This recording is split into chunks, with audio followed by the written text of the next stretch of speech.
பரபரப்பாக போயிட்டுருக்கேன் இந்த லைஃப்லேருந்து ஒரு பாஸ் எடுத்து ஒரே ஒரு நாள் மட்டும் இல்லை ஒரே ஒரு வேலை மட்டும் வெளியே சாப்பிடலாம் அப்படின்னு சொல்லி கிளம்பிட்டோம். வீட்டிலையே குழந்தைங்களையும் ஃபேமிலியும் மட்டும் பார்த்துட்ருக்க என்ன மாதிரி நிறைய ஹவுஸ் ஒய்ஃப்க்கு இந்த மாதிரி வெளியே வந்து க்ரௌடு லைட்டு இதெல்லாம் பார்க்குறது எவ்வளோ சந்தோஷமாக இருக்கும் அப்படின்னு சொல்கிறத வார்த்தையில் சொல்லி புரிய வைக்க முடியாது. இத்தனைக்கும் நான் அடிக்கடி வெளியே வரவ தான். பட் அன்றைக்கி ஃபேமிலியோடு நாங்கள் வெளியே வந்தது ரொம்ப ஸ்பெஷலாக இருந்துச்சு.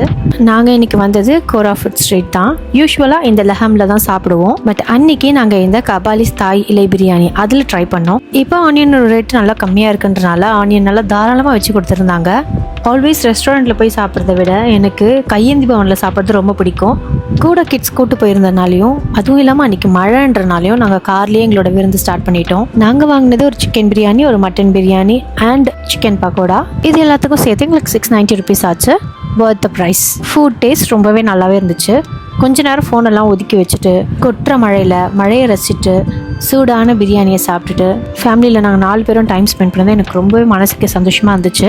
இந்த மாதிரி ரோட்டு கடையில் வாங்கினா அங்கங்கே தட்டை போடாமல் அழகாக எடுத்துகிட்டு போய் குப்பையில் போடுறது நம்ம நாட்டுக்கு ரொம்பவே நல்லது. அதை தான் நாங்களும் பண்ணோம். அண்ட் ஆல்சோ அந்த எலும்பு துண்டெல்லாம் தூக்கி போடாமல் இந்த ஸ்பெஷலாக இருக்கவங்களுக்கு கொடுத்தோன்னா அவங்களும் சந்தோஷப்படுவாங்க, நம்மளுக்கும் ஒரு நிம்மதி கிடைக்கும். நீங்கள் ஃபேமிலியோட கடைசியாக எப்படி டின்னர் ரேட் பண்ணீங்கன்றதை கமெண்ட்ஸில் சொல்லுங்கள். பாய்.